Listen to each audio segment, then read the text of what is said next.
ಓಂ ಶಾಂತಿ. ಇಂದಿನ ಮುರಳಿಯ ದಿನಾಂಕ 9/7/2025. ಪ್ರಾಪ್ತ ಮುರಳಿ ಓಂ ಶಾಂತಿ ಬಾಪ್ತಾದ ಮಧುಬನ. ಮಧುರ ಮಕ್ಕಳೇ, ನಿಮಗೆ ಜ್ಞಾನ ರತ್ನಗಳನ್ನು ಕೊಡಲು ತಂದೆಯು ಬಂದಿದ್ದಾರೆ. ತಂದೆಯು ನಿಮಗೆ ಏನೆಲ್ಲವನ್ನು ತಿಳಿಸುತ್ತಾರೆಯೋ ಇದು ಜ್ಞಾನವಾಗಿದೆ.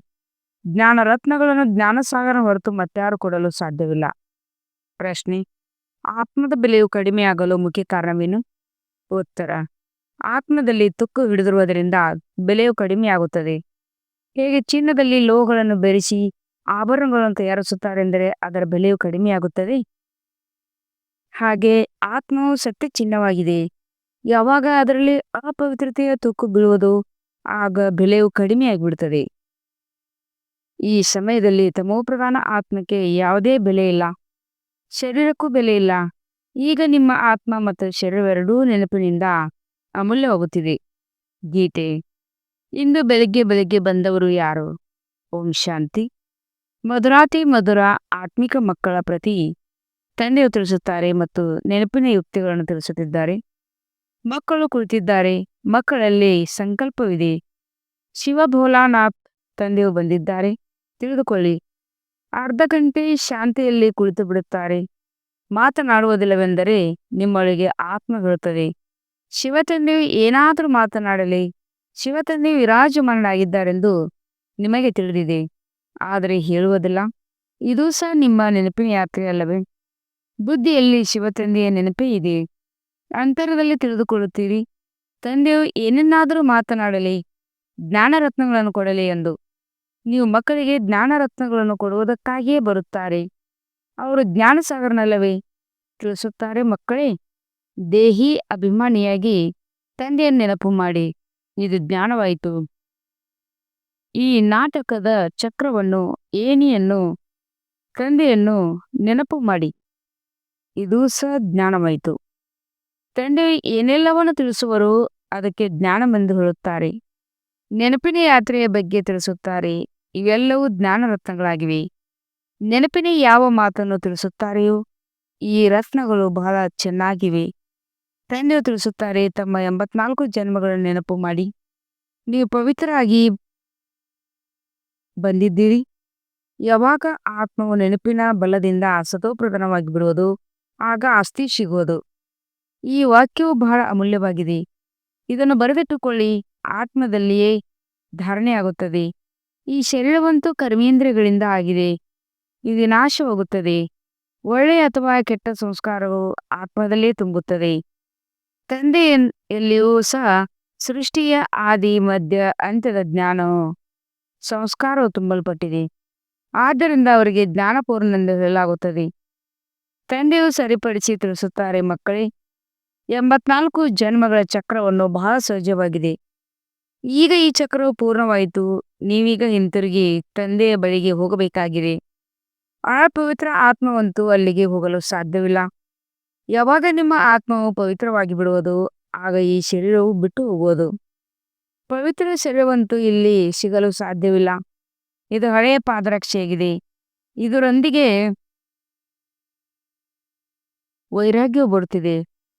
ಆತ್ಮವು ಪವಿತ್ರವಾಗಿ ಭವಿಷ್ಯದಲ್ಲಿ ನಾವು ಪವಿತ್ರ ಶರೀರವನ್ನು ತೆಗೆದುಕೊಳ್ಳಬೇಕಾಗಿದೆ. ಸತ್ಯಯುಗದಲ್ಲಿ ಆತ್ಮ ಮತ್ತು ಶರೀರವೆರಡು ಪವಿತ್ರವಾಗಿತ್ತು. ಈ ಸಮಯದಲ್ಲಿ ನೀವು ಆತ್ಮಗಳು ಅಪವಿತ್ರವಾಗಿ ಬಿಟ್ಟಿದ್ದೀರಿ. ಆದ್ದರಿಂದ ಶರೀರವು ಅಪವಿತ್ರವಾಗಿದೆ. ಎಂಥ ಚಿನ್ನವೋ ಅಂಥ ಆಭರಣ. ಹಗರವಾದ ಚಿನ್ನದ ಆಭರಣಗಳನ್ನು ಧರಿಸಿ ಎಂದು ಸರ್ಕಾರವು ಹೇಳುತ್ತದೆ. ಅದರ ಬೆಲೆಯು ಕಡಿಮೆಯಾಗಿದೆ. ಈಗ ನಿಮ್ಮ ಆತ್ಮದ ಬೆಲೆಯು ಕಡಿಮೆಯಾಗಿದೆ. ಸತ್ಯಯುಗದಲ್ಲಿ ಆತ್ಮಕ್ಕೆ ಎಷ್ಟೊಂದು ಬೆಲೆ ಇರುತ್ತದೆ. ಸತೋಪ್ರಧಾನದ ಆತ್ಮವಲ್ಲವೇ ಈಗ ತಮೋಪ್ರಧಾನವಾಗಿದೆ. ತುಕ್ಕು ಹಿಡಿದಿದೆ, ಯಾವುದೇ ಕೆಲಸಕ್ಕೆ ಬರುವುದಿಲ್ಲ. ಅಲ್ಲಿ ಆತ್ಮವು ಪವಿತ್ರವಾಗಿರುತ್ತದೆ, ಆದ್ದರಿಂದ ಬಹಳ ಬೆಲೆ ಇರುತ್ತದೆ. ಈಗಂತೂ 9 ಕ್ಯಾರೆಟಿನ ಚಿನ್ನವಾಗಿರುವುದರಿಂದ ಯಾವುದೇ ಬೆಲೆ ಇಲ್ಲ. ಆದ್ದರಿಂದ ತಂದೆಯು ತಿಳಿಸುತ್ತಾರೆ, ಆತ್ಮವನ್ನು ಪವಿತ್ರವನ್ನಾಗಿ ಮಾಡಿಕೊಳ್ಳಿ, ಆಗ ಶರೀರವು ಪವಿತ್ರವಾದದ್ದೇ ಸಿಗುವುದು. ಈ ಜ್ಞಾನವನ್ನು ಮತ್ತಾರು ಕೊಡಲು ಸಾಧ್ಯವಿಲ್ಲ. ತಂದೆಯು ತಿಳಿಸುತ್ತಾರೆ, ಮಕ್ಕಳೇ, ನನ್ನೊಬ್ಬನ ನೆನಪು ಮಾಡಿ. ಇದನ್ನು ಕೃಷ್ಣನು ಹೇಗೆ ಹೇಳುವನು? ಕೃಷ್ಣನು ದೇಹಧಾರಿಯಲ್ಲವೇ? ತಂದೆಯು ತಿಳಿಸುತ್ತಾರೆ, ತಮ್ಮನ್ನು ಆತ್ಮನೆಂದು ತಿಳಿದು ತಂದೆಯಾದ ನನ್ನ ನೆನಪು ಮಾಡಿ. ಯಾವುದೇ ದೇಹದಾರಿ ನೆನಪು ಮಾಡಬೇಡಿ. ನೀವೀಗ ತಿಳಿದುಕೊಳ್ಳುತ್ತೀರಿ, ಅಂದರೆ ತಿಳಿಸಲು ಬೇಕಾಗಿದೆ. ಶಿವತಂದೆಯು ನಿರಾಕಾರನಾಗಿದ್ದಾರೆ. ಅವರದು ಅಲೌಕಿಕ ಜನ್ಮವಾಗಿದೆ. ನೀವು ಮಕ್ಕಳಿಗೂ ಸಹ ಅಲೌಕಿಕ ಜನ್ಮವನ್ನು ಕೊಡುತ್ತಾರೆ. ಅಲೌಕಿಕ ತಂದೆ, ಅಲೌಕಿಕ ಮಕ್ಕಳು, ಅಲೌಕಿಕ, ಪಾರಲೌಕಿಕ ಮತ್ತು ಅಲೌಕಿಕವೆಂದು ಹೇಳಲಾಗುತ್ತದೆ. ಲೌಕಿಕ ಜನ್ಮವನ್ನು ಕೊಡುತ್ತಾರೆ. ಅಲೌಕಿಕ ತಂದೆ, ಅಲೌಕಿಕ ಮಕ್ಕಳು, ಲೌಕಿಕ, ಪಾರಲೌಕಿಕ ಮತ್ತು ಅಲೌಕಿಕ ಎಂದು ಹೇಳಲಾಗುತ್ತದೆ. ನೀವು ಮಕ್ಕಳಿಗೆ ಅಲೌಕಿಕ ಜನ್ಮವು ಸಿಗುತ್ತದೆ. ತಂದೆಯು ನಿಮ್ಮನ್ನು ದತ್ತು ಮಾಡಿಕೊಂಡು ಆಸ್ತಿಯನ್ನು ಕೊಡುತ್ತಾರೆ. ನಿಮಗೂ ತಿಳಿದಿದೆ, ನಾವು ಬ್ರಾಹ್ಮಣರದು ಅಲೌಕಿಕ ಜನ್ಮವಾಗಿದೆ. ಅಲೌಕಿಕ ತಂದೆಯಿಂದ ಅಲೌಕಿಕ ಆಸ್ತಿಯು ಸಿಗುತ್ತದೆ. ಬ್ರಹ್ಮಕುಮಾರ್ ಕುಮಾರಿಯರಲ್ಲದೆ ಮತ್ಯಾರು ಸ್ವರ್ಗದ ಮಾಲೀಕರಾಗಲು ಸಾಧ್ಯವಿಲ್ಲ. ಮನುಷ್ಯರು ಏನೇನು ತಿಳಿದುಕೊಂಡಿಲ್ಲ. ತಂದೆಯು ನಿಮಗೆ ಎಷ್ಟೊಂದು ತಿಳಿಸುತ್ತಾರೆ. ಅಪವಿತ್ರವಾಗಿರುವ ಆತ್ಮವನ್ನು ನೆನಪು ಮಾಡದೆಯೇ ಪವಿತ್ರವಾಗಲು ಸಾಧ್ಯವಿಲ್ಲ. ನೆನಪಿಲ್ಲವೆಂದರೆ ತುಕ್ಕು ಉಳಿದು ಬಿಡುವುದು. ಪವಿತ್ರವಾಗಲು ಸಾಧ್ಯವಿಲ್ಲ ಮತ್ತು ಶಿಕ್ಷೆಗಳನ್ನು ಅನುಭವಿಸಬೇಕಾಗುವುದು. ಇಡೀ ಪ್ರಪಂಚದ ಮನುಷ್ಯಾತ್ಮರು ಪವಿತ್ರರಾಗಿ ಹಿಂತಿರುಗಿ ಹೋಗಬೇಕಾಗಿದೆ. ಶರೀರವಂತೂ ಹೋಗುವುದಿಲ್ಲ. ಆದ್ದರಿಂದ ತಂದೆಯು ತಿಳಿಸುತ್ತಾರೆ, ತಮ್ಮನ್ನು ಆತ್ಮ ಎಂದು ತಿಳಿಯುವುದು ಎಷ್ಟೊಂದು ಕಷ್ಟವಾಗುತ್ತದೆ. ಉದ್ಯೋಗ ವ್ಯವಹಾರಗಳಲ್ಲಿ ಆಸಕ್ತಿ ಇರುವುದಿಲ್ಲ, ಒಳ್ಳೆಯದು. ತಮ್ಮನ್ನು ಆತ್ಮನೆಂದು ತಿಳಿದುಕೊಳ್ಳಲಿಲ್ಲವೆಂದರೂ ಸಹ ಶಿವತಂದೆಯ ನೆನಪು ಮಾಡಿ. ಉದ್ಯೋಗ ವ್ಯವಹಾರಗಳನ್ನು ಮಾಡುತ್ತಾ ಇದೇ ಪರಿಶ್ರಮ ಪಡಿ. ನಾನಾತ್ಮ ಈ ಶರೀರದಿಂದ ಕೆಲಸ ಮಾಡುತ್ತೇನೆ. ನಾನಾತ್ಮನೇ ಶಿವತಂದೆಯ ನೆನಪು ಮಾಡುತ್ತೇನೆ. ಆತ್ಮವು ಮೊಟ್ಟ ಮೊದಲು ಪವಿತ್ರವಾಗಿತ್ತು. ಈಗ ಪುನಃ ಪವಿತ್ರವಾಗಬೇಕಾಗಿದೆ. ಇದು ಪರಿಶ್ರಮದ ಮಾತಾಗಿದೆ. ಇದರಲ್ಲಿ ಬಹಳ ದೊಡ್ಡ ಸಂಪಾದನೆ ಇದೆ. ಇಲ್ಲಿ ಎಷ್ಟೇ ದೊಡ್ಡ ಸಾಹುಕಾರರಲ್ಲಿ ಅವರ ಬಳಿ ಅರಬ್ ಇದ್ದರೂ ಸಹ ಅದು ಸುಖವಲ್ಲ. ಎಲ್ಲರ ತಲೆಯ ಮೇಲೆ ದುಃಖವಿದೆ. ದೊಡ್ಡ ದೊಡ್ಡ ರಾಜರು, ರಾಷ್ಟ್ರಪತಿ ಇಂದು ಇದ್ದಾರೆ, ನಾಳೆ ಅವರನ್ನು ಸಾಯಿಸಿ ಬಿಡುತ್ತಾರೆ. ದೇಶದಲ್ಲಿ ಏನೆಲ್ಲವೂ ಆಗುತ್ತಿರುತ್ತದೆ. ಸಾಹುಕಾರರ ಮೇಲೆ, ರಾಜರ ಮೇಲಂತೂ ಸಂಕಟವು ಕಾದಿದೆ. ಇಲ್ಲಿಯೂ ಸಹ ಯಾರು ರಾಜರಾಗಿರೋರು ಅವರು ಪ್ರಜೆಗಳಾಗಿ ಬಿಟ್ಟಿದ್ದಾರೆ. ರಾಜರ ಮೇಲೆ ಪ್ರಜೆಗಳ ರಾಜ್ಯವಾಗಿ ಬಿಟ್ಟಿದೆ. ನಾಟಕದಲ್ಲಿ ಹೀಗೆ ನಿಗದಿಯಾಗಿದೆ. ಅಂತಿಮದಲ್ಲಿ ಈ ಗತಿ ಉಂಟಾಗುತ್ತದೆ. ಪರಸ್ಪರ ಹೊಡೆದಾಡುತ್ತಿರುತ್ತಾರೆ. ನಿಮಗೆ ತಿಳಿದಿದೆ, ಕಲ್ಪದ ಮೊದಲೂ ಸಹ ಈ ರೀತಿ ಆಗಿತ್ತು. ನೀವು ಗುಪ್ತ ವೇಷದಲ್ಲಿ ಬಹಳ ಪ್ರೇಮದಿಂದ ತಮ್ಮ ಕಳೆದುಕೊಂಡಿರುವ ರಾಜ್ಯವನ್ನು ಪಡೆಯುತ್ತೀರಿ. ನಿಮಗೆ ಪರಿಚಯವು ಸಿಕ್ಕಿದೆ. ನಾವು ಮಾಲೀಕರಾಗಿದ್ದೆವು, ಸೂರ್ಯವಂಶಿ ದೇವತೆಗಳಾಗಿದ್ದೆವು. ಈಗ ಮತ್ತೆ ಈ ರೀತಿ ಆಗಲು ಪುರುಷಾರ್ಥ ಮಾಡುತ್ತಿದ್ದೀರಿ. ಏಕೆಂದರೆ ಇಲ್ಲಿ ನೀವು ಸತ್ಯನಾರಾಯಣ ಕಥೆಯನ್ನು ಕೇಳುತ್ತಿದ್ದೀರಲ್ವೇ.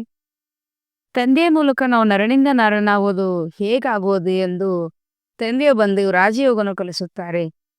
ಭಕ್ತಿ ಮಾರ್ಗದಲ್ಲಿ ಈ ರೀತಿ ಯಾರೂ ಕಲಿಸುವುದಿಲ್ಲ. ಯಾವುದೇ ಮನುಷ್ಯನಿಗೆ ತಂದೆ, ಶಿಕ್ಷಕ, ಸದ್ಗುರುವೆಂದು ಹೇಳುವುದಿಲ್ಲ. ಭಕ್ತಿಯಲ್ಲಿ ಎಷ್ಟೊಂದು ಹಳೆಯ ಕಥೆಗಳನ್ನು ತಿಳಿಸುತ್ತಾರೆ. ಈಗ ನೀವು ಮಕ್ಕಳು 21 ಜನ್ಮಗಳು ವಿಶ್ರಾಂತಿ ಪಡೆಯುವುದಕ್ಕಾಗಿ ಪಾವನರು ಅವಶ್ಯವಾಗಿ ಆಗಬೇಕಾಗಿದೆ. ತಂದೆಯು ತಿಳಿಸುತ್ತಾರೆ, ತಮ್ಮನ್ನು ಆತ್ಮನೆಂದು ತಿಳಿಯಿರಿ. ಅರ್ಧಕಲ್ಪವಂತೂ ಡ್ರಾಮಾನುಸಾರ ದೇಹಾಭಿಮಾನಿಗಳಾಗಿದ್ದೀರಿ. ಈಗ ಹಳೆಯ ಪ್ರಪಂಚವು ಬದಲಾಗಿ ಹೊಸದಾಗಬೇಕಾಗಿದೆ. ಪ್ರಪಂಚವು ಒಂದೇ ಆಗಿದೆ. ಹಳೆಯ ಪ್ರಪಂಚದಿಂದ ಮತ್ತು ಹೊಸದಾಗುವುದು. ಹೊಸ ಪ್ರಪಂಚದಲ್ಲಿ ಹೊಸ ಭಾರವಿತ್ತು. ಅಲ್ಲಿ ದೇವಿ ದೇವತೆಗಳಿದ್ದರು. ರಾಜಧಾನಿಯನ್ನು ತಿಳ್ಕೊಂಡಿದ್ದರು. ಜಮುನಾ ನದಿಯ ತೀರವಾಗಿತ್ತು.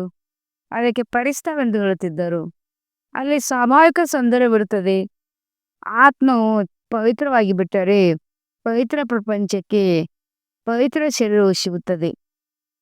ತಂದೆಯು ತಿಳಿಸುತ್ತಾರೆ, ನಾನು ಬಂದು ನಿಮ್ಮನ್ನು ಸುಂದರ ದೇವಿ ದೇವತೆಗಳನ್ನಾಗಿ ಮಾಡುತ್ತೇನೆ. ನೀವು ಮಕ್ಕಳು ತಮ್ಮ ಪರಿಶೀಲನೆ ಮಾಡಿಕೊಳ್ಳುತ್ತಾ ಇರಿ. ನನ್ನಲ್ಲಿ ಯಾವುದೇ ಅವಗುಣವಿಲ್ಲವೇ? ನೆನಪಿರುತ್ತಲ್ಲವೇ? ವಿದ್ಯೆಯನ್ನು ಓದಬೇಕಾಗಿದೆ. ಇದು ಬಹಳ ದೊಡ್ಡ ವಿದ್ಯೆಯಾಗಿದೆ. ಇದೊಂದು ವಿದ್ಯೆಯಾಗಿದೆ. ಆ ವಿದ್ಯೆಯಲ್ಲಂತೂ ಎಷ್ಟೊಂದು ಪುಸ್ತಕಗಳನ್ನು ಓದುತ್ತಾರೆ. ಈ ವಿದ್ಯೆಯು ಸರ್ವಶ್ರೇಷ್ಠವಾಗಿದೆ. ಓದಿಸುವವರು ಸಹ ಸರ್ವಶ್ರೇಷ್ಠ ಶಿವತಂದೆಯಾಗಿದ್ದಾರೆ. ಶಿವತಂದೆಯು ಈ ಪ್ರಪಂಚದ ಮಾಲೀಕವಲ್ಲ, ನೀವೇ ವಿಶ್ವದ ಮಾಲೀಕರಾಗುತ್ತೀರಿ. ಎಷ್ಟು ಹೊಸ ಮಾತುಗಳನ್ನು ತಿಳಿಸುತ್ತಾರೆ. ಪರಮಾತ್ಮನ ಸೃಷ್ಟಿಯು ಹೋಲಿಕೆ ಎಂದು ಮನುಷ್ಯರು ತಿಳಿದುಕೊಳ್ಳುತ್ತಾರೆ. ಆದರೆ ತಂದೆಯು ತಿಳಿಸುತ್ತಾರೆ, ಮಧುರಾತಿ ಮಧುರ ಮಕ್ಕಳೇ, ನಾನೇ ಈ ಸೃಷ್ಟಿಯ ಮಾಲೀಕನಲ್ಲ, ನೀವು ಮಾಲೀಕರಾಗುತ್ತೀರಿ ಮತ್ತೆ ರಾಜ್ಯವನ್ನು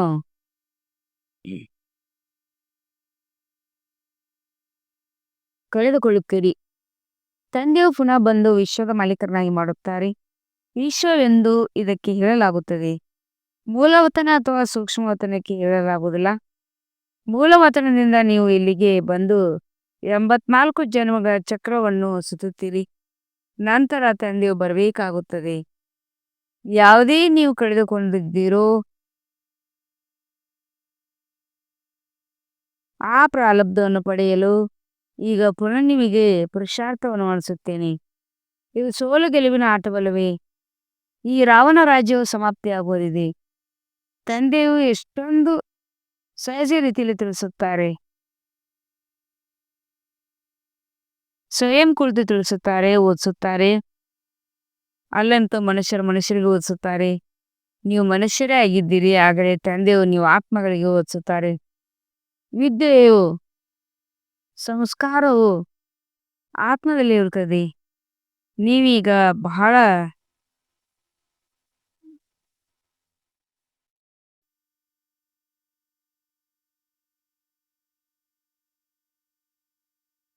ಜ್ಞಾನಪೂರ್ಣರಾಗಿದ್ದೀರಿ. ಅದೆಲ್ಲವೂ ಭಕ್ತಿಯ ಜ್ಞಾನವಾಗಿದೆ. ಸಂಪಾದನೆಯೂ ಜ್ಞಾನವಾಗಿದೆ. ಶಾಸ್ತ್ರಗಳ ಜ್ಞಾನವೂ ಇದೆಯೇ ಆದರೆ ಇದು ಆತ್ಮಿಕ ಜ್ಞಾನವಾಗಿದೆ. ನೀವು ಆತ್ಮಗಳಿಗೆ ಆತ್ಮಿಕ ತಂದೆ ಈ ಜ್ಞಾನವನ್ನು ತಿಳಿಸುತ್ತಾರೆ. 5000 ವರ್ಷಗಳ ಮೊದಲೂ ಸಹ ನೀವು ಕೇಳಿದ್ದೀರಿ, ಇಡೀ ಮನುಷ್ಯ ಸೃಷ್ಟಿಯ ಯಾರು ಈ ರೀತಿ ಎಂದು ಓದಿಸುವುದಿಲ್ಲ. ಈಶ್ವರನು ಹೇಗೆ ಓದಿಸುತ್ತಾರೆಂಬುದನ್ನು ಯಾರಿಗೂ ಗೊತ್ತಿಲ್ಲ. ಈಗ ಆ ವಿದ್ಯೆಯಿಂದ ರಾಜಧಾನಿಯು ಸ್ಥಾಪನೆಯಾಗುತ್ತದೆ ಎಂಬುದನ್ನು ಮಕ್ಕಳು ತಿಳಿದುಕೊಂಡಿದ್ದೀರಿ. ಯಾರು ಚೆನ್ನಾಗಿ ಓದಿ ಶ್ರೀಮಂತರಂತೆ ನಡೆಯುವರು, ಅವರು ಶ್ರೇಷ್ಠ ಪದವಿ ತಗೊಳ್ಳಿಕ್ಕೆ, ಮತ್ತು ಯಾರು ಹೋಗಿ ತಂದೆಯ ನಿಂದನೆ ಮಾಡಿಸುವರು, ಕೈಯನ್ನು ಬಿಟ್ಟು ಹೋಗುವರು, ಅವರು ಪ್ರಜೆಗಳಲ್ಲಿ ಬಹಳ ಕಡಿಮೆ ಪದವಿಯನ್ನು ಪಡೆಯುತ್ತಾರೆ. ತಂದೆಯಂತೂ ಒಂದೇ ವಿದ್ಯೆಯನ್ನು ಓದಿಸುತ್ತಾರೆ. ವಿದ್ಯೆಯಲ್ಲಿ ಎಷ್ಟೊಂದು ಅವಕಾಶವಿದೆ. ದೈವಿ ರಾಜಧಾನಿ ಇತ್ತು. ತಂದೆಯೊಬ್ಬರೇ ಇಲ್ಲಿ ಬಂದು ರಾಜಧಾನಿಯನ್ನು ಸ್ಥಾಪನೆ ಮಾಡಿದರು. ಇದೆಲ್ಲವೂ ವಿನಾಶವಾಗಲಿದೆ. ಆದ್ದರಿಂದ ಮಕ್ಕಳೇ, ಈಗ ಬೇಗನೆ ತಯಾರಾಗಿರಿ, ಹುಡುಗಾಟಿಕೆಯಲ್ಲಿ ಬರಬೇಡ್ರಿ, ಸಮಯವನ್ನು ವ್ಯರ್ಥ ಮಾಡಬೇಡಿ ಎಂದು ತಂದೆಯು ತಿಳಿಸುತ್ತಾರೆ. ನನಗೂ ಮಾಡಲಿಲ್ಲವೆಂದರೆ ಅತ್ಯಮೂಲ್ಯ ಸಮಯವು ನಷ್ಟವಾಗುತ್ತದೆ. ಶರೀರ ನಿರ್ವಹಣೆಗಾಗಿ ಉದ್ಯೋಗ ವ್ಯವಹಾರಗಳನ್ನು ಮಾಡಿ, ಆದರೂ ಸಹ ಚೀಚಿ ಕೆಲಸವನ್ನು ಮಾಡುತ್ತಿರಲಿ. ಬುದ್ಧಿಯು ತಂದೆಯನ್ನು ನೆನಪು ಮಾಡಲಿ. ನನ್ನನ್ನು ನೆನಪು ಮಾಡದರೆ ನಿಮಗೆ ರಾಜ್ಯ ಭಾಗ್ಯವು ಸಿಗುತ್ತದೆ. ಖುದಾದೋಸ್ತನ ಕಥೆ ಕೇಳಿದಿರಲ್ಲವೇ? ಅಲ್ಲಾವುದ್ದೀನ ನಾಟಕವು ತೋರಿಸುತ್ತಾರೆ. ಉಜ್ಜಿಯ ತಕ್ಷಣವೇ ಖಜಾನೆ ಹೊರಬರುತ್ತದೆ. ಈಗ ನೀವು ಮಕ್ಕಳು ತಿಳಿದುಕೊಂಡಿದ್ದೀರಿ. ಭಗವಂತನಿಂದ ನಿಮ್ಮನ್ನು ಚಿಟಿಕೆ ಹೊಡೆಯುವುದರಲ್ಲಿ ಹೇಗಿದ್ದರನ್ನು ಹೇಗೆ ಮಾಡುತ್ತಾರೆ. ದಿವ್ಯ ದೃಷ್ಟಿಯಿಂದ ವೈಕುಂಠಕ್ಕೆ ಹೋಗಿಬಿಡುತ್ತೀರಿ. ಮೊದಲು ಮಕ್ಕಳು ಬಹಳ ಸೇರಿ ಕುಳಿತುಕೊಂಡು ಧ್ಯಾನದಲ್ಲಿ ಹೊರಟು ಹೋಗುತ್ತಿದ್ದರು. ಇವೆಲ್ಲವೂ ಈ ಸಮಯದ ಮಾತುಗಳಾಗಿವೆ. ಹಾತಿಮಾ ತಾಯಿಯ ಕಥೆಯೂ ಇದೆ. ಹಾತಿಮ್ ತಾಯಿಯ ಕಥೆಯೂ ಇದೆ. ಉಂಗುರವನ್ನು ಬಾಯಲ್ಲಿ ಹಾಕಿಕೊಂಡು ಮಾಯವಾಗಿ ಬಿಡುತ್ತಿತ್ತು. ಉಂಗುರವನ್ನು ತೆಗೆದ ತಕ್ಷಣ ಮಾಯೆ ಬಂದು ಬಿಡುತ್ತಿತ್ತು. ರಹಸ್ಯವಂತೂ ಯಾರು ತಿಳಿದುಕೊಳ್ಳಲು ಸಾಧ್ಯವಿಲ್ಲ. ಮಕ್ಕಳೇ, ನಿಮ್ಮ ಬಾಯಿಯಲ್ಲಿ ನೆನಪು ಎಂಬ ಉಂಗುರವನ್ನು ಹಾಕಿಕೊಳ್ಳಿ. ನೀವು ಶಾಂತಿಯ ಸಾಗರನಾಗಿದ್ದೀರಿ. ಆತ್ಮವು ಶಾಂತಿಯಲ್ಲಿ ತನ್ನ ಸ್ವಧರ್ಮದಲ್ಲಿರುತ್ತದೆ. ನಾವು ಆತ್ಮರಾಗಿದ್ದೇವೆಂದು ಸತ್ಯಯುಗದಲ್ಲಿ ತಿಳಿಯುತ್ತದೆ. ಆದರೆ ಪರಮಾತ್ಮ ತಂದೆ ಯಾರು ತಿಳಿದುಕೊಂಡಿರುವುದಿಲ್ಲ. ಯಾರೇ ಕೇಳಿದರೂ ಸಹ ತಿಳಿಸಿ, ಅಲ್ಲಿ ವಿಕಾರವೇ ಹೆಸರು ಇರುವುದಿಲ್ಲ. ಅದು ಸಂಪೂರ್ಣ ನಿರ್ವಿಕಾರಿ ಪ್ರಪಂಚವಾಗಿದೆ. ಅಲ್ಲಿ ಪಂಚವಿಕಾರಗಳಿರುವುದಿಲ್ಲ. ದೇಹಾಭಿಮಾನವೇ ಇಲ್ಲ. ಮಾಯಾ ರಾಜ್ಯದಲ್ಲಿ ದೇಹಾಭಿಮಾನಿಗಳಾಗಿರುತ್ತಾರೆ. ಅಲ್ಲಿರುವುದೇ ಮೋಹಜೀತರು. ಈ ಹಳೆ ಪ್ರಪಂಚದಿಂದ ನಷ್ಟಮೂಲಾಗಬೇಕಾಗಿದೆ. ಯಾರು ಮನೆ ಮಠವನ್ನು ಬಿಡುವರೋ ಅವರಿಗೆ ವೈರಾಗ್ಯ ಬರುತ್ತದೆ. ನೀವಂತೂ ಬಿಡಬೇಕಾಗಿಲ್ಲ. ತಂದೆಯು ನೆನಪಿನಲ್ಲಿರುತ್ತಾ ಈ ಹಳೆಯ ಶರೀರವನ್ನು ಬಿಟ್ಟು ಹೋಗುತ್ತದೆ.